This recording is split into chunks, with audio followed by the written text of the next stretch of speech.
आज मैं आपको पढ़ाने की कोशिश करूंगी बी, बीइंग और बिन, क्योंकि ये इतना कंफ्यूज करता है। अगर मैं कहूँ कि इंग्लिश ग्रामर एक समंदर है जिसमें आप जितना डूबेंगे उतना आपको बहुत कुछ सीखने को मिलेगा, ठीक है। और ये बी, बीइंग, बीन हम टुकड़े टुकड़े करके पढ़ते हैं, कभी कहीं कभी कहीं, तो वक्ती तौर पे हमारे जहन पे बैठ जाता है लेकिन हम भूल जाते हैं। आज मैं कोशिश करूंगी कि बी, बीइंग और बिन इनको इकट्ठा आपको समझाऊं इस एक वीडियो में। वीडियो आपने लास्ट तक देखनी है। देखिए, ये बी जो है ना, टू बी फॉर्म्स, बी की फॉर्म्स इस तरह हमें कहते तो समझ नहीं आती। यहाँ पे मैंने बी लिखा है, बी किसकी सेकंड फॉर्म नहीं है, इसकी फोर्थ फॉर्म है, लिखी ऐसे यहाँ पे। आईएनजी फोर्थ फॉर्म वाले होते हैं। बिन इसकी थर्ड फॉर्म है, सही है। इसके 8 और फॉर्म्स भी हैं। अब कहेंगे वो उसमें क्यों है, नहीं है, इसमें नहीं लिखा जाता ना, लेकिन वो इसके खानदान से हैं। इज, एम, आर, वास, वर, शैल बी और विल बी, वो इसी के खानदान से। मैं आपको इस तरह समझाती हूँ मिसाल के तौर पर। इसके ये 2 बेटे हैं, देखिए शक्ल मिलती है ना, B E I N G, फिर बी डबल ई एन। इसने जो है बी ने, ये तो उसके 2 बेटे थे, बीवी इसकी मर गई तो इसने 3 और शादियां की हैं। प्रेजेंट से शादी की तो इसका इज एम आर, बेटियां पैदा हुई। पास्ट से शादी की तो वास वर पैदा हो गए, और फिर जब इसने फ्यूचर से शादी की तो शैल बी और विल भी पैदा हो गए। अब शैल और विल उसके साथ इसने अपना सर नेम देना जरूरी समझा, यानी बी भी उनके साथ आता है, लेकिन इज, एम, आर, वास, वर के साथ नहीं आता क्योंकि वो बेटियां हैं, वो उसको पसंद नहीं है, ठीक है, लेकिन है वो इसी के खानदान का। तो कहीं पे जुमलों में ये खुद उठ के आ जाता है, जैसे कि यहाँ पे मैं आपको बताऊंगी, कहीं पे इज, एम, आर, वास, वर को भेज देता है कि जाओ, ठीक है, लेकिन वहां पे इनके मायने क्या निकलते हैं। बी जब खुद आता है या इस एम आर आता है तो वो एक स्टेट, एक हालत को बताता है, ठीक है, उसमें कोई एक्शन नहीं होता है।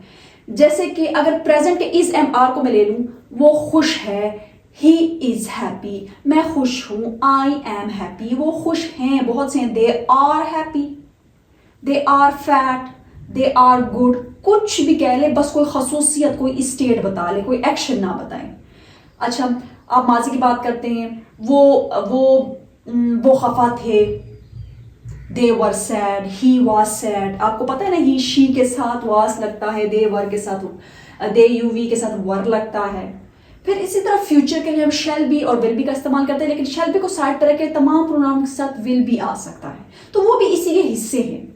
लेकिन आज हम बी को पढ़ेंगे। सबसे पहले मैं बी आपको बताऊंगी कि बी का मतलब होता है होना। अब हमने ये रट रखा है कि कहीं पे लफ्ज होना आ जाए तो हमने बी घुसा देना है। इस तरह इंग्लिश पढ़ेंगे ना तो आपको कभी भी नहीं आएगा। बस वो होने का उसमें सेंस होना चाहिए, मतलब होना चाहिए, तो आपने बी लगा लेना है। देखिए, सबसे पहले इंपेरेटिव सेंटेंसेस, जिसे हुक्मिया जुमले हम कहते हैं, रहो और बनो का जब वही मतलब आए, आपने बी को उठा के लिखना है। ये बी खुद आ जाएगा कि मैं आ गया हूं, ठीक है। जैसे कि मोहतात रहो, मोहतात बनो, बी केयरफुल, एडजेक्टिव्स हैं, कोई बात नहीं है। ईमानदार बनो, बी ऑनेस्ट, तैयार रहो, बी रेडी, दूसरों के साथ मेहरबान रहो या दूसरों के साथ मेहरबान हो या बनो, बी काइंड टू अदर्स, वक्त पर रहें, वक्त के पाबंद बनो, B punctual, be on time. तो समझ आ गई है कि क्या इसके पीछे मायने रहो बनने का। डिक्लेरेटिव सेंटेंसेस या इंपेरेटिव नहीं, सॉरी, डिक्लेरेटिव या अफर्मेटिव, वो सेंटेंसेस जिसमें कोई क्वेश्चन नहीं होता है, जिसमें कोई नॉट नहीं आता। मैं पायलट बनना चाहता हूँ, वो डॉक्टर बनेगा, कोई क्वेश्चन नहीं है, कोई जो है इसमें नॉट नहीं है, तो इनको डिक्लेरेटिव बयानिया या इंपेरेटिव सेंटेंसेस कहते हैं। इसमें भी इसका मतलब बनना या होना आएगा। मैं पायलट बनना चाहता हूं, देखिए बनना, I want to be a pilot, वो डॉक्टर बनेगा, फ्यूचर, तो देखिए विल बी, गाने के लिए will, he will be a doctor. हम इस तरह भी तो बोलते हैं, देखिए डिफरेंस मैंने लिखा है, अहमद वकील बनना चाहता है, Ahmed wants to become a lawyer. तो क्या डिफरेंस है, मैंने आपको बताया कि जब हम लफ्ज बी का इस्तेमाल करते हैं या इसके खानदान में से किसी का इस्तेमाल करते हैं तो वो उसकी हालत पे फोकस होता है। जैसे कि मैंने वहां पे एक डॉक्टर देखी, मैं उस डॉक्टर को देख के कहती हूँ मैं डॉक्टर बनना चाहती हूँ, तो I want to be a doctor, यानी मैं बस जल्दी से उस डॉक्टर की हालत में आना चाहती हूँ, उस जैसा लिबास पहनना चाहती हूँ, उस जैसे स्टेथोस्कोप मेरे गले में हो, बस इधर उधर जाके मरीजों का मैं इलाज करूं, जल्दी से उस हालत में आना चाहती हूँ। लेकिन जब मैं ये कहूँ I want to become a lawyer, I want to become a doctor, तो उसके पीछे सेंस क्या होता है, उसके पीछे ये सेंस होता है कि वो पूरा प्रोसीजर जो एक डॉक्टर बनने के पीछे होता है, जैसे कि 10 में साइंस लेनी होगी, फिर जो है अच्छे नंबर लेंगे तो फर्स्ट ईयर में आप साइंस लेंगे, फिर वो आप सेकेंड ईयर में एफएससी पास करने के बाद आपको अच्छे नंबर लेके फिर जो है मेडिकल कॉलेज में दाखिला मिलेगा। अब जब आपको वहाँ पे दाखिला मिलेगा तो आपने 5 साल बहुत मेहनत मेहनत से पढ़ने हैं, फिर आपको मेंढक का ऑपरेशन भी करना है, आपको बहुत सारी चीज़ें, यानी वो सारा, यानी वकील बनने का प्रोसीजर या डॉक्टर बनने का जो सारा प्रोसीजर है ना, वो बिकम में घुसता है। उसका जिक्र तो नहीं होता लेकिन उसमें आता है। और बी में जल्दी से हम उस हालत में जाने का सोचते हैं जो हम बनना चाह रहे होते हैं, ठीक है। मॉडल वर्ब्स के साथ हमने होने के सेंस उर्दू में दे तो हमने इस बी का इस्तेमाल करना है।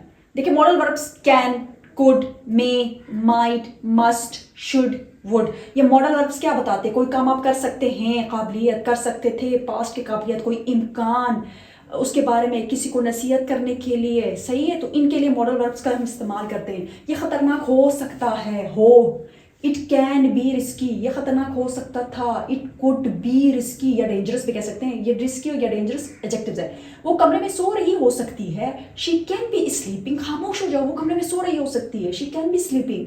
वो काम कर रही हो सकती थी, शी कुड बी वर्किंग, उसे अब खामोश होना चाहिए, she should be quiet now, या she must be quiet now भी कह सकते हैं। शायद वो बीमार हो, शी मे बी सिक या शी माइट बी सिक भी कह सकते हैं, ठीक है। सना पार्टी में होगी, फ्यूचर की बात करें, Sana will be at the party, तुम्हें वहां होना चाहिए।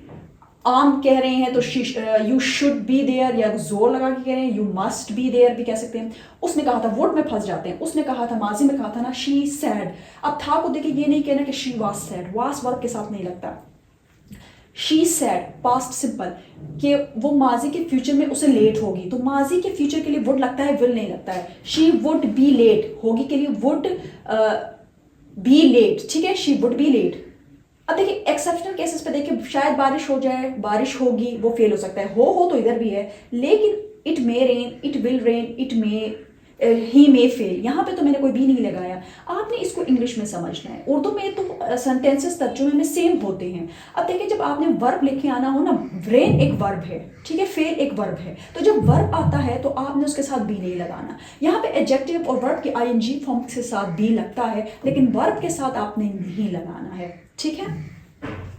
अब बी को ही हम पढ़ रहे हैं, बी को ही। मॉडल वर्ब में पैसिव का इस्तेमाल भी तो होता है ना, वर्ब की थर्ड फॉर्म लेके, जब कोई काम जुमले में जो करता है वो ना हो, सब्जेक्ट ना हो। जैसे कि काम जुमले तक होना चाहिए, कौन कर रहा है उसका कोई जिक्र नहीं है, काम पे फोकस है, काम जुम्मे तक होना चाहिए। The work must be done by Friday, मतलब बाय पैसिव में लगता है, बाय जब लगता है तो उसका मतलब होता है जुम्मे से पहले पहले ये काम होना चाहिए। ये कौन कह रहा है वो जरूरी नहीं है, आपसे सवाल पूछा जा सकता है, कौन पूछता है उसका जिक्र नहीं है, तो क्या है, ये पैसिव का सेंस दे रहा है, तो जा सकता है, यू कैन बी, ठीक है। तो इसका मतलब क्या निकलता है, आपसे सवाल हो सकता है, होने का सेंस आ रहा है ना, यू कैन बी, इसलिए बी लगा, you can be.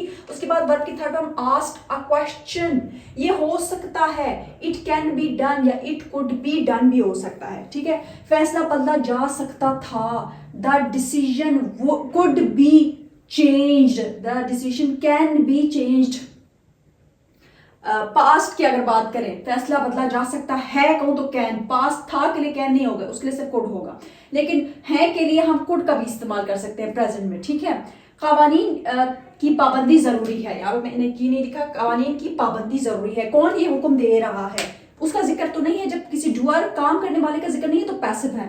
The rules must be obeyed, यानी कानून की पाबंदी होना जरूरी है। जब जुमले में होना या हो का लफ्ज ना हो लेकिन सेंस उसका मतलब पीछे हो तब भी हमने बी का इस्तेमाल करना है इसमें, ठीक है। हम आते हैं बीइंग पे, ठीक है। बी के मैंने आपको बता दिया कि कहाँ आपने इस्तेमाल करना है। बीइंग, देखिए बी के साथ जब आईएनजी लगकर आता है तो फोर्थ फॉर्म होती है, इसका मतलब जारी रहने के अमल को बीइंग जाहिर करेगा। कैसे देखें, जारी अमल कर रहे होना, मैंने इस पे एक, अब देखिए इस पे किस तरह होगा, जब आपने एडजेक्टिव के साथ बीइंग को लाना हो, ठीक है, वो बदतमीजी कर रहा है तो एक काम कंटिन्यू हो रहा है ना, तो ही इज रूडिंग तो नहीं होगा क्योंकि एडजेक्टिव के तो फॉर्म नहीं बनते, तो इससे पहले एडजेक्टिव से पहले बीइंग को हमने लाना है। ये अमल दिखा रहा है जारी अमल, ही इज बीइंग रूड, तुम जाहिलियत कर रहे हो, यू आर बीइंग इग्नोरेंट, या तुम बेवकूफी कर रहे हो, यू आर बीइंग इग्नोरेंट। तो एडजेक्टिव के साथ जब एडजेक्टिव जुमले में आए और आपने इससे पहले बीइंग लगाना है, ये जाहिर करता है एक जारी अमल कर रहे होना, ठीक है।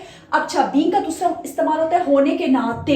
यहाँ पे ये बीइंग स्टार्ट में आया ना एज ए जेरेंड, भाई होने के नाते मैंने नसीहत की। Being a brother I advise past tense के मुताबिक होगा। उस्तानी होने के नाते, बीइंग अ टीचर मैंने समझाया पास्ट का, आई एक्सप्लेन्ड। ठीक है, अब तीसरा इसका इस्तेमाल बीइंग का होना, मुझे तुम्हारे साथ होना अच्छा लगता है। I enjoy being with you या I like being with you, दोस्तों के साथ होने में मजा है। It is fun being with friends. तो ये 3 यूजेस हैं बीइंग के। तो इसका एक जो फोर्थ इस्तेमाल है वो पैसिव है।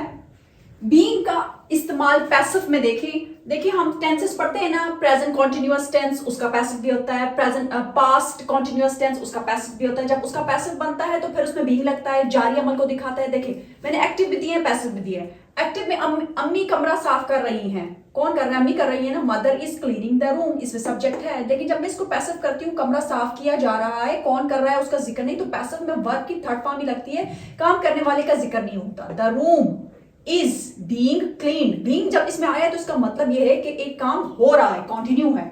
अब देखिए जब मैं पास्ट की बात करती हूँ पैसिव सेंटेंसेस की, ये एक्टिव है, सर मुझे बुला रहे थे, ये पास्ट कॉन्टिन्यूअस का एक्टिव सेंटेंस है, इसमें करने वाला है, बुलाने वाला मौजूद है, सर वाज कॉलिंग मी। लेकिन जब मैं इसको पैसिव में करती हूँ, मुझे बुलाया जा रहा था, तो ये पैसिव में है क्योंकि जो बुला रहा था उसका जिक्र नहीं है। तो यहाँ पे जो मुझे है, यहाँ पे आई हो जाएगा, आई उसके बाद वाज बीइंग का मतलब यहाँ पे ये कि पास में एक काम जारी था। आई वाज बीइंग कॉल्ड, मुझे बुलाया जा रहा था। तो ये यूजेस तो थे बीइंग के। अब हम बिन के यूजेस सीखते हैं, इस्तेमाल करते हैं परफेक्ट सेंटेंसेस, वो सेंटेंसेस जो माजी में एक पॉइंट से शुरू होते हैं, अभी भी चल रहे होते हैं। ठीक है, देखिए वो 2 साल से यहां काम कर रहा है से पता चल गया प्रेजेंट परफेक्ट कॉन्टिन्यूअस है, यानी माजी से शुरू हुआ अभी भी चल रहा है। तो ही है तो has been working here for 2 years। जब वक्त का पता ना हो यानी पीरियड ऑफ टाइम, वो फॉर लगाना है। वो 2 साल से यहां काम कर रहा था, उसी को मैंने पास्ट परफेक्ट कॉन्टिन्यूअस में किया कि माजी में कुछ वक्त तक वो काम चल रहा था। He had been working here for 2 years। वो अब यहाँ पे मैंने पॉइंट लगाया, वो 2015 से यहाँ काम कर रहा होगा फ्यूचर परफेक्ट कॉन्टिन्यूअस के लिए। तो ही फिर will have been working here since 2015। अच्छा, बिन का दूसरे इस्तेमाल में इसका मतलब निकलता है होना या रहा होना। मैं 2 दिन से बीमार हूं या मैं 2 दिन से बीमार रहा हूं, तो ये प्रेजेंट का हैव लगेगा आई के बाद। आई हैव बिन, तो बिन यहाँ पे होने को जाहिर करता है। बिन सिक फॉर 2 days, वो कई सालों से दोस्त थे। थे है तो had, they had been friends for years। का तीसरा इस्तेमाल पैसिव, जिसमें कौन जो काम करता है उसका जिक्र नहीं, मैं बार बार बता रही हूँ, वर्ब की थर्ड फॉर्म पैसिव में लगती है, हो चुका होना, काम का हो चुका होना। जब हम प्रेजेंट परफेक्ट टेंस को पैसिव में करते हैं, काम हो चुका है, the work has been done, been का मतलब होना, हो गया है। कमरा साफ हो चुका था, पास्ट परफेक्ट का जब पैसिव बनाते हैं, किसने किया उसका जिक्र नहीं, the room had been cleaned, been का मतलब हो गया है। दस्तावेजात जमा कर दी गई होंगी, फ्यूचर के परफेक्ट को पैसिव जब हम बनाते हैं तो the documents will have been submitted, मतलब कर दी गई, बिन का मतलब हो गई होंगी। आई होप कि आपको बी, बीइंग और बिन के ये यूजेस समझ आ गए होंगे। Thank you.